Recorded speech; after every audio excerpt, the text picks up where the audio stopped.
When did you realize your parents were total hypocrites?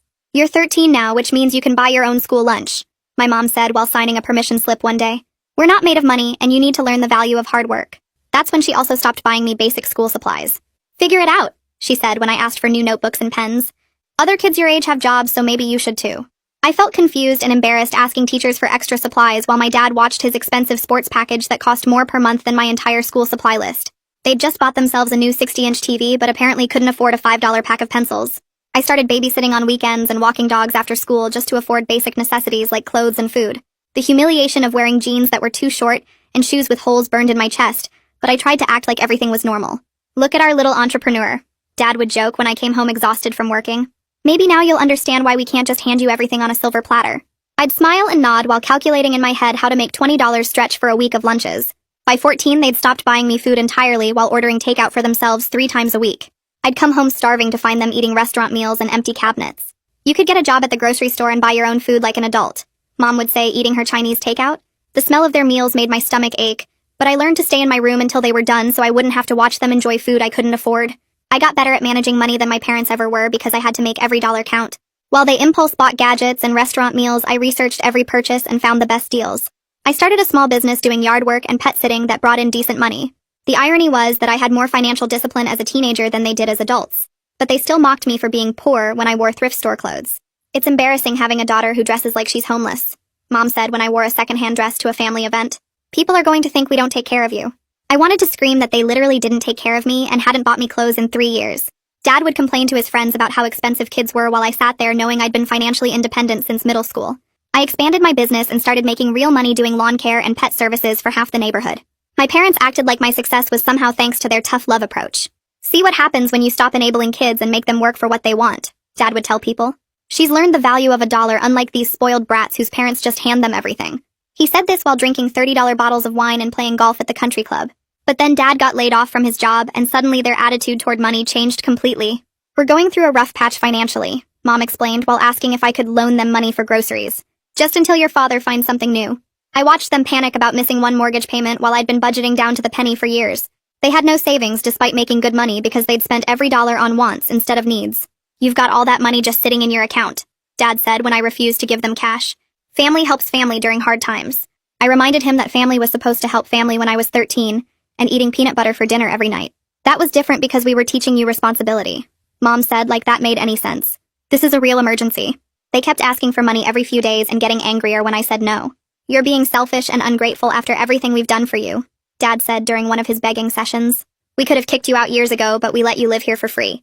I pointed out that letting your minor child live in your house was the legal minimum requirement for parents. Don't get smart with us when we're asking for help, Mom snapped back. I was counting my savings and planning to move out for college when both my parents cornered me in the kitchen with serious expressions. We've been talking, and we think it's time for you to start contributing to household expenses, Mom said while Dad nodded behind her. You're 15 now and you make good money, so it's only fair that you pay rent. Dad stepped closer with a contract in his hands. $500 a month plus utilities, or you can find somewhere else to live. I stare at the contract Dad's holding, and my mind goes completely blank for a second.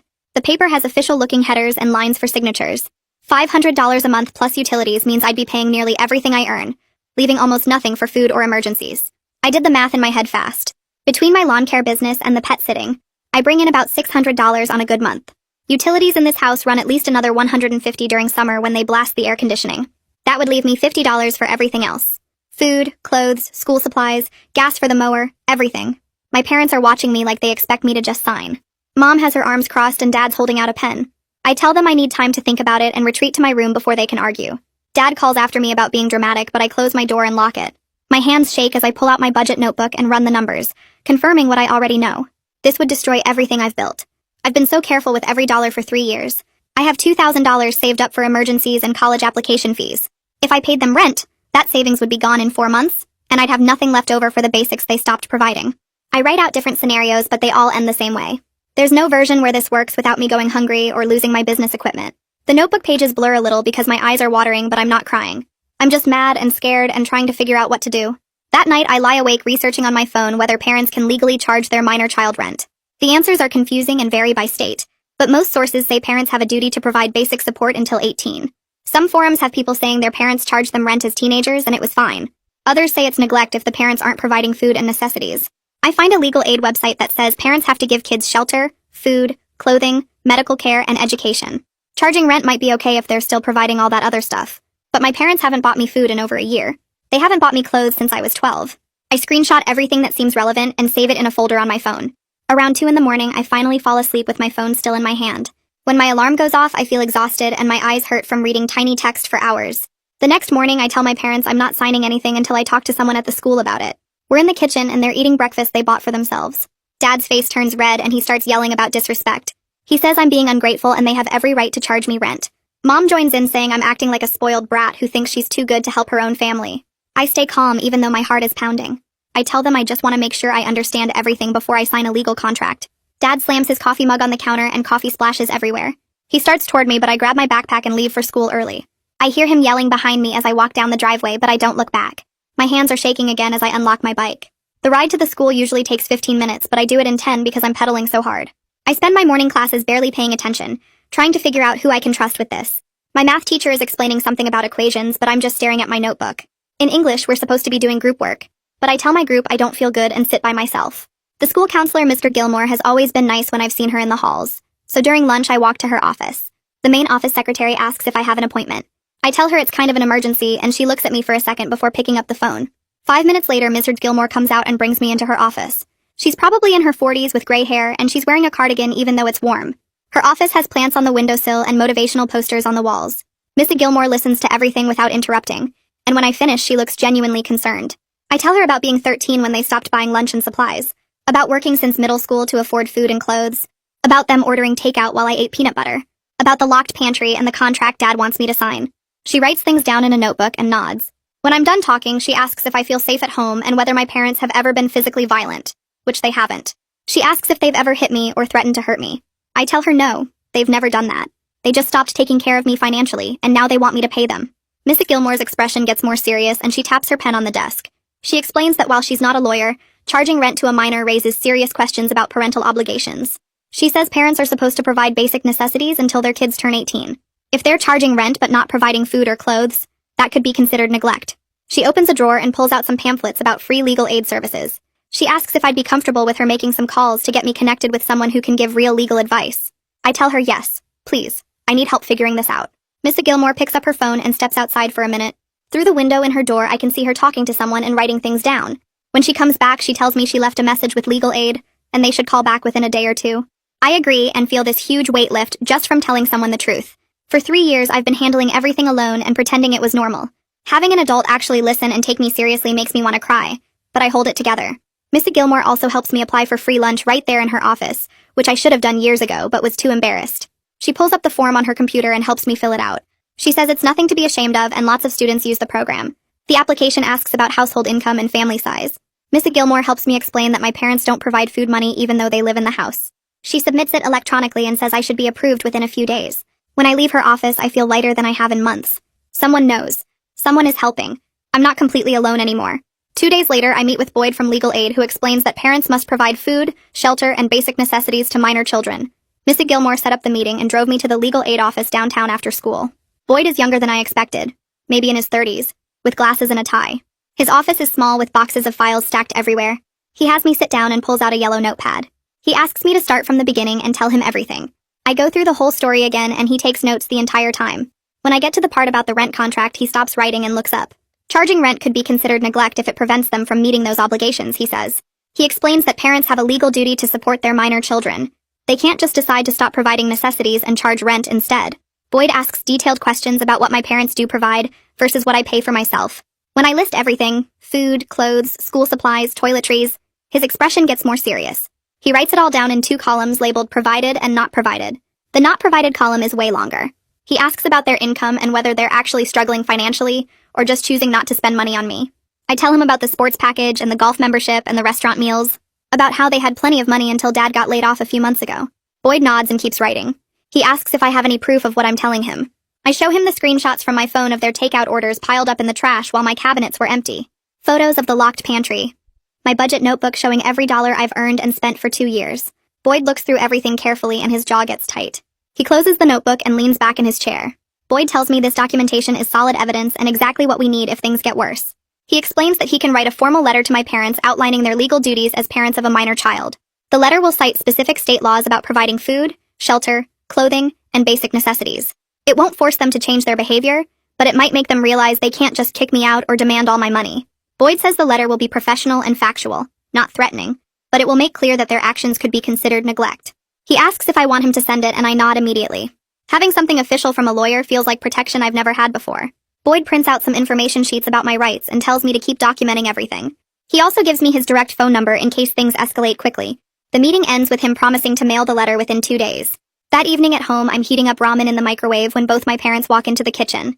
They have that look on their faces again, the serious one that means they're about to corner me. Dad crosses his arms and asks if I've thought about the rent contract. I take a breath and tell them I talked to a lawyer at Legal Aid. Mom's face goes pale and Dad's jaw tightens. I explain that I learned parents have to provide basic necessities whether their kid pays rent or not. Dad's face turns red and he starts yelling about how I'm threatening them and trying to make them look like bad parents. His voice gets louder with each word and I can feel my heart pounding, but I keep my expression calm.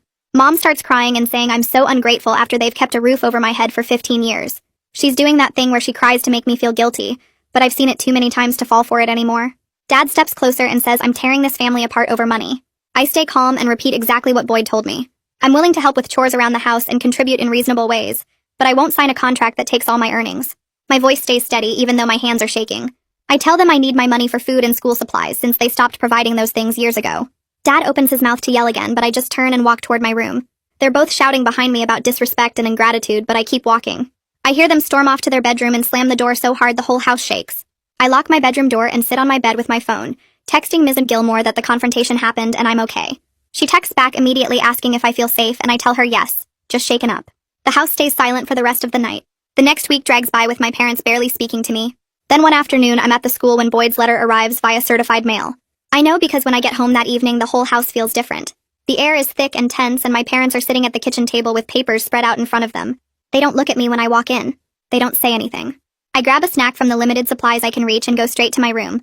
The silence is worse than yelling somehow. At dinner time, which I usually skip anyway, I hear them talking in low, angry voices, but I can't make out the words. This goes on for days with them treating me like I'm invisible, while also watching my every move. Miss Gilmore starts checking in with me every single day during lunch period. She pulls me into her office and we work on setting up a realistic schedule that balances school, work, and study time. My grades have been dropping because I'm too exhausted and stressed to focus on homework. She emails my teachers explaining that I'm dealing with family issues and helps me get extensions on missing assignments. We map out which classes need the most attention and when I can use free periods to catch up. She also connects me with the school's homework help program, where I can get tutoring for free. Mrs. Gilmore makes a spreadsheet of my entire week showing school hours, work shifts, study blocks, and even time for sleep. Seeing it all laid out makes me realize how much I've been trying to handle alone. She prints 2 copies, one for me and one she keeps in case we need to adjust things. My neighbor Eliana notices I'm bringing my lawn equipment to her garage more often than usual. One afternoon when I'm storing my mower and trimmer, she comes outside and asks if everything's okay at home. I give her a vague answer about my parents being stressed about money. Eliana looks at me for a long moment like she's deciding whether to push for more information. She doesn't push, but her expression tells me she understands more than I'm saying. She mentions that her garage has plenty of room if I want to keep all my equipment there permanently, instead of just sometimes. I thank her and accept the offer, grateful to have my expensive tools somewhere my parents can't mess with them. The next week, Eliana starts offering me more consistent work. She asks if I can mow her lawn every week instead of every other week, and if I can help with some garden maintenance too. She pays me up front for the whole month, which helps me budget better and feel less panicked about money. While I'm working in her yard one Saturday, she brings out lemonade and casually mentions that her guest room is available if I ever need a place to stay. She says it in this light way like she's just making conversation, but her eyes are serious. I tell her thank you and that I really appreciate it. Having that option in the back of my mind makes me feel less trapped. At home, things get worse in sneaky ways. My parents install a lock on the pantry door and start counting every item in the fridge. They don't technically deny me food completely, but they make it clear what I'm allowed to touch. There are certain shelves in the fridge that are off limits, and the pantry is locked except when they're home to supervise. It's their way of controlling what I eat without breaking any obvious rules. I come home from work starving and find the pantry locked with a note saying they'll be home at 8. Meanwhile, I can smell their leftover Chinese food in the fridge, but I know I'm not allowed to touch it. I start documenting everything on my phone just like Boyd told me to. I take photos of the locked pantry with timestamps. I photograph the empty cabinets that I'm allowed to access, showing there's basically nothing there. When my parents order takeout, I take pictures of the bags and containers in the trash, then photos of my own dinner, which is usually peanut butter on bread or plain pasta. I screenshot our bank statements showing their restaurant charges. Every piece of evidence gets saved in a folder on my phone and backed up to a cloud account they can't access. Boyd said evidence matters if things escalate to court or child services. I never thought I'd be building a case against my own parents, but here I am taking photos in my own kitchen like I'm collecting proof of a crime. The next shift at the grocery store, Christian stops by my register during a slow period and leans against the counter. He watches me scan my usual lunch items, which are the cheapest things in the store, and then looks at me with this expression that isn't pity, but something closer to understanding. He mentions they have openings for more hours if I'm interested, and the pay would help with whatever I'm dealing with. I accept immediately because more stable income means less panic about making rent money or affording food. He tells me to stop by his office after my shift to fill out the paperwork, and I thank him while bagging my crackers and peanut butter.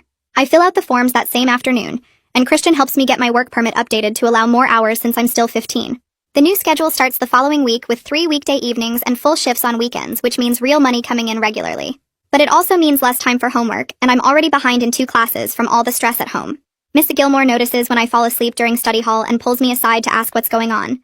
I explain about the increased work hours, and she doesn't lecture me about priorities or tell me to quit my job like some adults would. Instead, she helps me map out a study schedule that uses every free period and lunch break to catch up on assignments. She even talks to my teachers about extensions on some projects, so I'm not drowning in late work. 3 days later, I come home from an evening shift and find Dad waiting in the driveway with his arms crossed. He starts yelling before I even get out of my car about how he heard I'm getting free lunch at the school now. Someone from church must have seen my name on a list or something because he knows details I never told him. He says I'm making them look like deadbeats who can't even feed their own kid, and that I'm embarrassing the whole family with my poverty act. I try to walk past him toward the house, but he blocks my path and keeps going about how people at church are probably gossiping about what terrible parents they must be. His voice gets louder with each sentence, and I notice Eliana's porch light turn on across the street. She comes outside and just stands there on her porch watching us with her arms folded. Dad notices her standing there and his voice drops to an angry whisper, but I can see his jaw clenching and his fists tight at his sides. He tells me this conversation isn't over, and storms back inside, slamming the door hard enough that the windows rattle. The following weekend, I come home from mowing lawns to find my equipment sitting in the middle of the yard, completely soaked from the rainstorm that came through that morning. My parents swear they didn't know it was going to rain, and that they needed to get the car out of the garage for errands. But my mower won't start, and when I check the engine, I can see water damage that's going to cost more to fix than the mower is worth. I sit on the wet grass staring at my ruined equipment and feeling like I might actually cry for the first time in months. This mower represented half my business, and replacing it will take weeks of saving. Eliana comes over an hour later and finds me still sitting there trying to figure out what to do. She looks at the destroyed mower and then at my parents' car parked in the driveway, and doesn't ask any questions about how this happened. She tells me to bring all my equipment to her garage right now, and that I can store everything there permanently, so this never happens again. I load up my trimmer and remaining tools and follow her across the street, feeling grateful that at least one adult in my life actually helps instead of sabotaging me. Back at work, Christian calls me into his office and offers me a permanent part-time position with set hours every week and a small raise. The stability means I can actually plan my budget instead of scrambling for irregular yard work money. I can count on a specific amount each paycheck and know exactly what I'll have for food and supplies. He also mentions that employee discounts apply to groceries, which will stretch my food money even further. That same week, I'm organizing my room when I notice Dad's been going through my things. My bank statements are out of order, and there are fingerprints on papers I keep in my desk drawer. I confront him about it, and he acts like it's his right to know what I'm doing with my money since I live in his house. Boyd's voice echoes in my head about keeping my finances separate, so I go online and open a prepaid debit card account that only I can access. I transfer most of my savings and set up direct deposit from work, so my parents can't track my income anymore. Boyd said documentation matters, and this is one more layer of protection. Sunday morning at church, someone apparently asks Dad directly about the rent situation, because he comes home absolutely furious about people gossiping about our private business. He slams things around the kitchen while Mom sits at the table looking embarrassed and won't make eye contact with anyone. She keeps saying they should never have mentioned anything to anyone, but Dad insists they didn't say a word, which means someone else is talking. I stay in my room and listen to them argue about who might have found out and how to handle the rumors now spreading through their social circle. Missy Gilmore schedules a mediation meeting at the school the following Wednesday with my parents, herself, and a social worker from the district. We all sit around a conference table, and the social worker explains that she's there to help us reach an agreement that works for everyone. My parents immediately launch into complaints about how disrespectful I've been and how I refuse to help the family during hard times. Dad brings up every perceived slight from the past month, while Mom nods along, adding her own examples. The social worker listens patiently and then redirects by asking what specific support my parents currently provide. The room gets quiet as they struggle to list actual things they pay for beyond the roof over my head. The social worker asks about food access, clothing, school supplies, and my parents give vague answers about teaching responsibility. She asks me directly what I purchase for myself, and I list everything while my parents sit there looking uncomfortable. After an hour of back and forth, we reach a temporary agreement where I won't pay rent for now, but I'll do more chores around the house to contribute. The social worker writes everything down in detail, including which chores, how often, and what my parents agree to provide in return. She prints copies for all of us and explains this is a working agreement we'll revisit in a month. My parents sign it looking annoyed but cooperative, and I take my copy knowing this piece of paper gives me something official to point to if they try changing the terms later.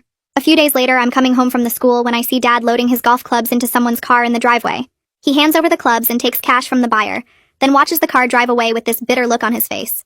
Inside, he counts the money at the kitchen table, and I hear him mutter something about paying the credit card company before they sue him. He doesn't ask me for money that whole week, which feels like progress, even though I can tell he's upset about losing his golf stuff. Mom surprises everyone by announcing she got hired at a retail store in the mall doing part-time work. She starts the following Monday and comes home that first day complaining about standing for 6 hours straight and dealing with rude customers. Every evening after her shifts, she talks about how tired she is and how her feet hurt. But it's weird seeing her actually work for the first time in years. The extra money helps because we start eating cheaper meals at home more often instead of them ordering takeout. Mom makes pasta with basic sauce, rice and beans, simple chicken dishes that don't cost much.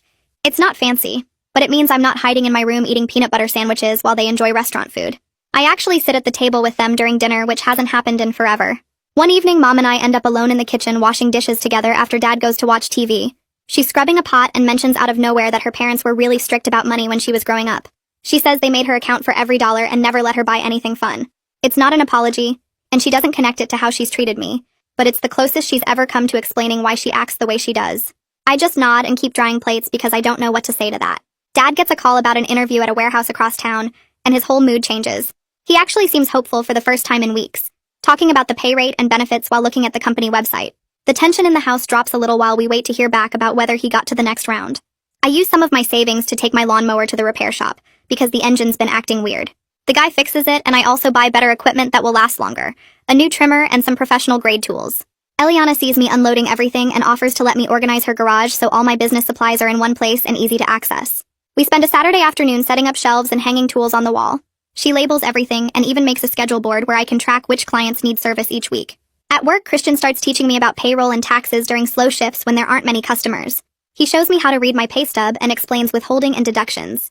He talks about budgeting strategies and how to plan for big expenses.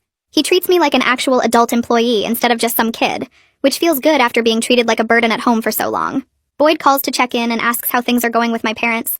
I tell him about the mediation agreement, and he says we should create a safety plan just in case they try to kick me out anyway. He has me write down Eliana's number, Ms. R. Gilmore's cell phone, and the address of a youth shelter downtown. He explains exactly what to do if I come home and the locks are changed or my stuff is gone. Knowing I have a plan makes me feel less scared about what might happen. My parents start cooking at home more regularly, and one day I notice the lock is gone from the pantry. Mom actually asks if I want anything special from the grocery store next time she goes, which is so weird I almost don't believe it's happening. She writes down that I like the wheat bread and a certain brand of peanut butter. It feels strange but good to have normal food access like a regular kid. Then I'm walking past the kitchen counter and see the cable bill sitting there with the payment amount circled. I pick it up and notice they've reactivated the sports package that Dad canceled a few weeks ago.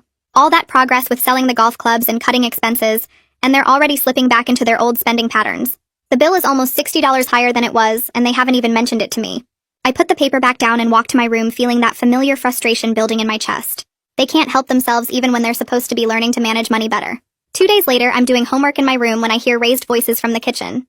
Dad's yelling about the bank sending an overdraft notice, and Mom's voice gets louder saying she didn't know the account was that low. I crack my door open and hear Dad accusing her of spending too much at Target while she fires back about his bar tab from last weekend. They go back and forth listing every purchase the other person made, neither one taking responsibility for their own spending. The argument lasts almost an hour before they both storm off to separate rooms, and I realize they learned absolutely nothing from the past few weeks. The next morning, Dad corners me before school and starts talking about how the household bills keep climbing.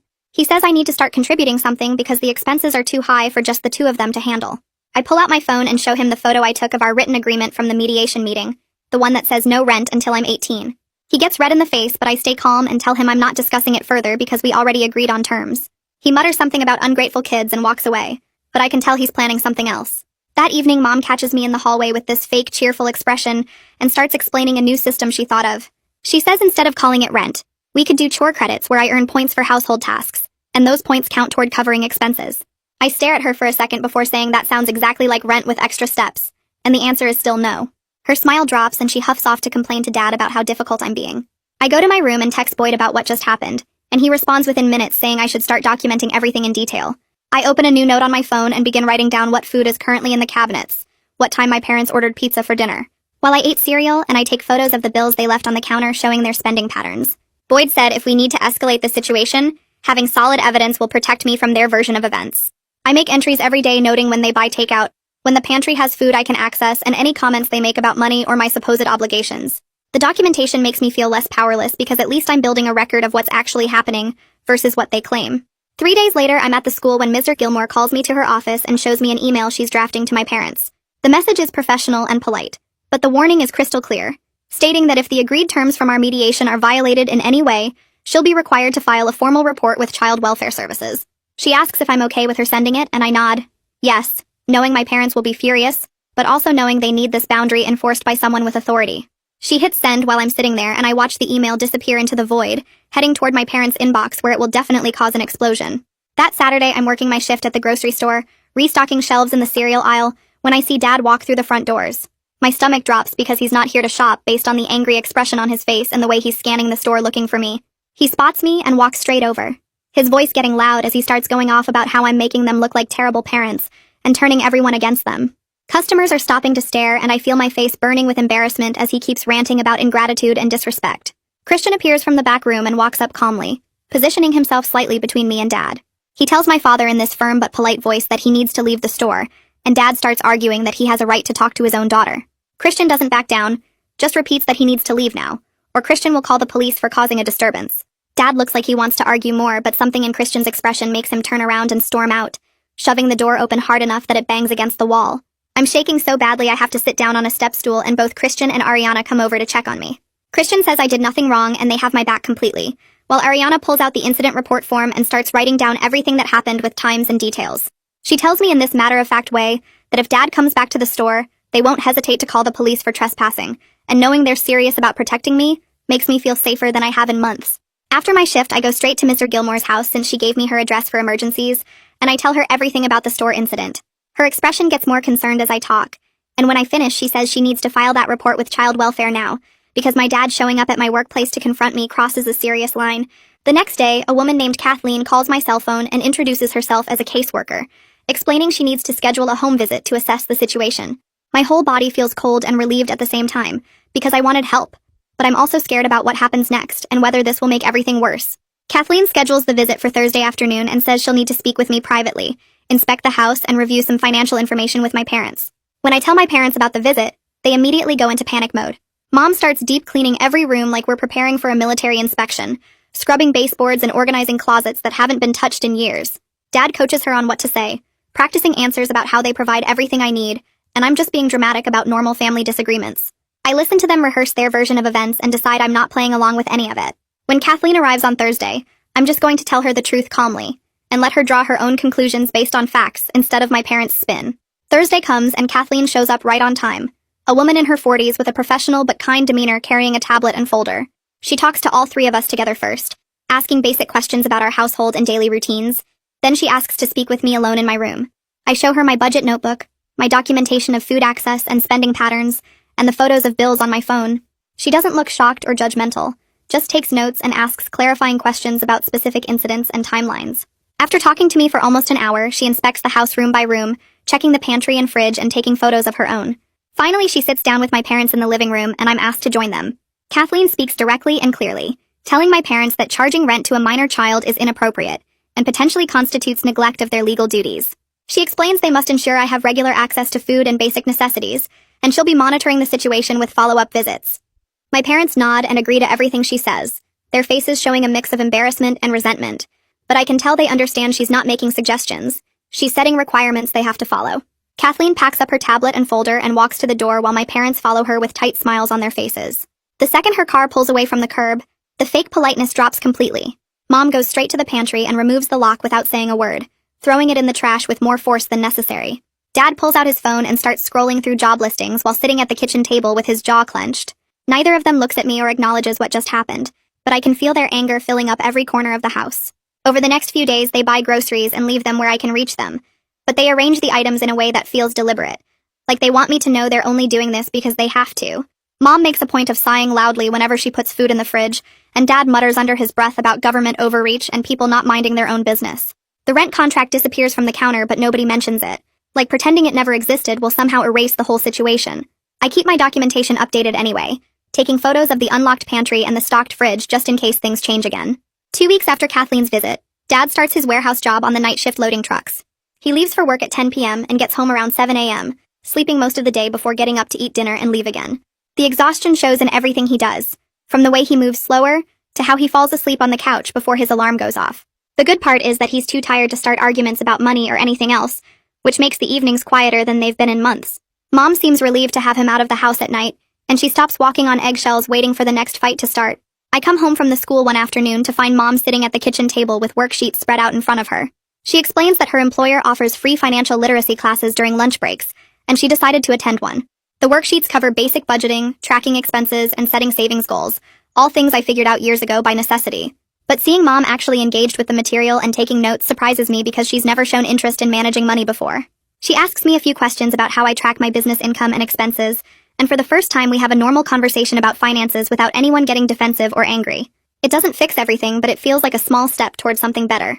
My daily routine settles into a predictable pattern over the next month. I wake up, go to the school, work my afternoon shift at the grocery store, come home to do homework, handle my assigned chores, and get to bed at a reasonable hour. The stability means I'm not constantly exhausted anymore, and my grades start climbing back up from where they'd dropped during all the stress. Teachers notice the improvement, and a few of them mention how glad they are to see me doing better. I'm not constantly calculating how to stretch $20 or worrying about whether there will be food when I get home. Life isn't perfect, and my parents still barely talk to me beyond basic household communication, but at least it's predictable and I can focus on the school and work without constant crisis management.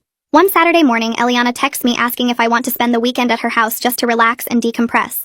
She says her husband is visiting his sister and she'd enjoy the company. Plus, she knows things have been tense at my house. I ask my parents and expect them to make a big deal out of it. But Dad just shrugs and says fine while Mom nods without looking up from her budgeting worksheet. I pack a bag and walk over to Eliana's house that afternoon, feeling lighter with each step away from my own front door.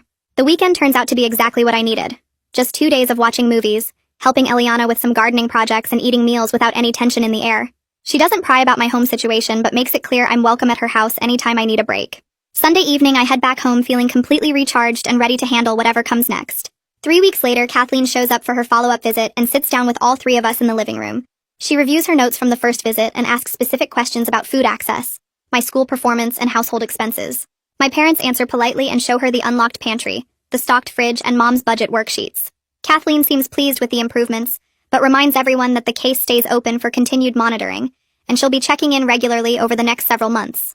After she leaves, my parents go back to their quiet resentment, but they don't change anything back, apparently understanding that Kathleen wasn't making suggestions. I meet with Missy Gilmore during lunch one day to talk about my plans for junior and senior year. She mentions a dual enrollment program that lets high school students take college classes at the community college, earning both high school and college credit at the same time. The program covers tuition, and there are scholarships available for books and transportation. Mrs. Gilmore helps me fill out the application right there in her office, and writes a strong recommendation letter highlighting my work ethic and academic improvement. I submit everything before the deadline and try not to get my hopes up too much, but the idea of getting a head start on college while still in high school feels like exactly the kind of opportunity I need. About a week after I submit the application, Mom approaches me in the kitchen and asks if I could loan them some money to cover an unexpected car repair. Dad stands behind her nodding, and they both have that familiar desperate look I remember from when Dad first lost his job. I tell them I can write up a formal loan agreement with the amount, interest rate, and repayment schedule so we're all clear on the terms.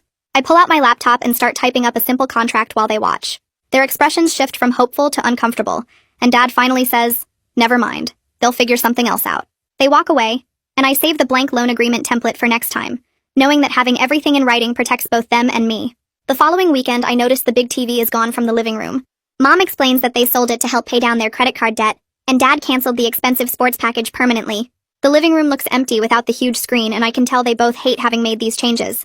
But it's real progress toward getting their finances under control, even if they clearly resent every step. Dad complains about missing his games, and Mom mentions several times how small the old TV in their bedroom looks compared to what they had. I don't point out that these are the kinds of sacrifices I've been making since I was 13, because that would just start another fight. 2 months after submitting my application, I get an email saying I've been accepted into the dual enrollment program, with a full scholarship covering books and transportation costs. Starting next fall, I'll spend my mornings taking college classes at the community college, and my afternoons finishing high school requirements. The acceptance letter includes information about course selection and orientation dates. I print it out and show my parents, hoping they'll be proud, or at least acknowledge it as an achievement. Dad glances at it and says that's good, while Mom nods and mentions it will save them money on college later. Their reactions sting a little because this is a big deal, and I worked hard to make it happen, but I'm learning not to expect validation from them. A week later, we all sit down at the kitchen table with a printed document that lists everything in clear terms. No rent until I turn 18. My chores include taking out trash on Tuesdays and Thursdays, doing my own laundry, and helping with dinner dishes 3 nights a week. Food access means the pantry and fridge stay unlocked, and I can eat what's available without asking permission. My work income belongs to me, and I'm not expected to contribute to household bills. Mom reads through it twice, and Dad shifts in his chair looking uncomfortable, but he doesn't argue. We all sign at the bottom, and I take a picture with my phone before Mom drives me to the school to give the original to Ms. Gilmore for her files. Mrs. Gilmore looks it over and nods, filing it away in a folder with my name on it. She tells me to contact her immediately if anything changes, or if my parents try to modify the terms without agreement. The next Thursday, we have dinner together at the regular time with baked chicken and rice that Mom made using groceries from the store. Dad talks about a problem at the warehouse with a forklift that broke down. Mom mentions a difficult customer at her retail job who wanted to return something without a receipt. I tell them about a quiz I did well on in history class, and a new client who wants weekly lawn service starting in spring. Nobody yells or brings up money or makes cutting remarks about my clothes or food. It's not warm, and we're not laughing or sharing deep thoughts, but we're sitting together eating a meal and talking about normal everyday things without tension crackling in the air. After dinner, I help load the dishwasher like the agreement says, and then go to my room to finish homework. Looking ahead, I feel something I haven't felt in years, which is cautious hope about my situation. I have adults watching out for me now with Miss Gilmore checking in weekly, and Kathleen doing monthly home visits. I have a clear path to college through the dual enrollment program that starts next fall. My parents are managing money better with someone holding them accountable, even if they still resent the oversight. I've learned I can stand up for myself when necessary, and that asking for help isn't the same as being weak or helpless. Things aren't perfect and probably never will be with my parents, but I'm building a future that doesn't depend on them staying consistent or suddenly becoming different people. That feels like the best outcome I could realistically achieve given where we started. That's it for today's story. Thanks for being here. It really means a lot that you'd spend a few minutes with me. I hope it brought a little warmth or peace to your day. Subscribe if you'd like to share more stories like this together.